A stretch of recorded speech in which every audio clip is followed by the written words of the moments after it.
Hi friends, welcome to Hanshu's kitchen and blogs.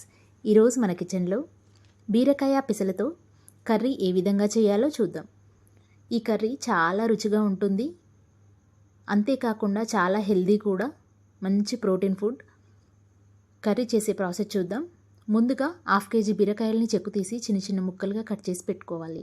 అదేవిధంగా ఒక bowl నిండా పెసలు తీసుకొని ఉడికించి పెట్టాలి.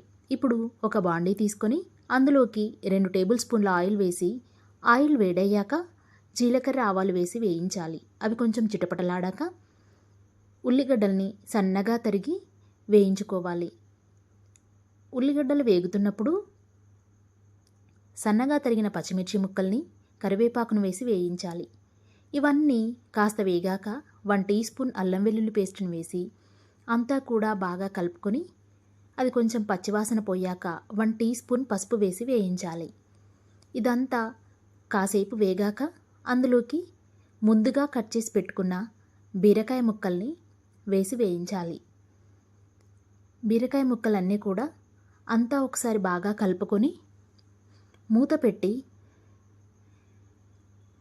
5 మినిట్స్ మగ్గించాలి. 5 మినిట్స్ తర్వాత బీరకాయ ఎంతవరకు కుక్ అయిందో చూసుకొని అందులో వాటర్ ఉన్నట్లయితే మరి కాసేపు మగ్గించుకోవాలి. అంతా మరోసారి కలిపి మళ్ళీ మూత పెట్టి కాసేపు మగ్గించాలి. బీరకాయ అంతా కూడా మంచిగా కుక్ అయ్యాక అందులోకి ముందుగా కట్ చేసి పెట్టుకున్న టమాటో ముక్కల్ని యాడ్ చేసుకోవాలి. నేను 2 టమాటోస్ తీసుకున్నాను. టమాటో అంతా కూడా యాడ్ చేశాక 1 టీ స్పూన్ సాల్ట్ని వేసి అంతా బాగా కలుపుకొని మూత పెట్టి కాసేపు మగ్గించాలి.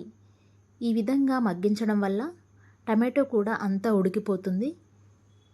టమాటో అంతా కుక్ అయ్యే వరకు మంటని మీడియం ఫ్లేమ్లో పెట్టుకొని టమాటో అంతా కుక్ అయిందా లేదా చూసి, టమాటో అంతా కుక్ అయిపోయాక ఇప్పుడు ఈ కర్రీలోకి 1 టీ స్పూన్ కారం,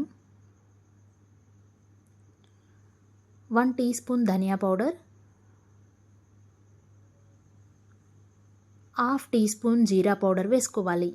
జీలకర్ర పొడి ఈ కర్రీకి చాలా రుచినిస్తుంది. ఇదంతా కూడా బాగా కలుపుకొని ముందుగా ఉడికించి పెట్టిన పెసలని ఇందులో వేసేయాలి. పెసలు వేశాక కర్రీనంతా కూడా బాగా కలిపి మనం ఉడికించేటప్పుడు మిగిలిన వాటర్ని కూడా అందులో వేసుకోవాలి. ఇదంతా కూడా కలుపుకొని మూత పెట్టి 5 to 10 మినిట్స్ మగ్గించాలి. ఈ టైంలో కొంచెం కొత్తిమీర యాడ్ చేసుకొని కాసేపు ఉడికించి వాటర్ అంతా కూడా ఇంకిపోయే వరకు ఉంచి చూస్తే కర్రీ తయారైపోయింది. చాలా టేస్టీగా ఉంటుంది. ఈ కర్రీ వేడివేడి అన్నంలోకి కానీ చపాతీలోకి కూడా చాలా బాగుంటుంది. తప్పకుండా మీరు ట్రై చేయండి. చాలా హెల్దీ కూడా. Please subscribe my channel. Thank you for watching. Thank you friends.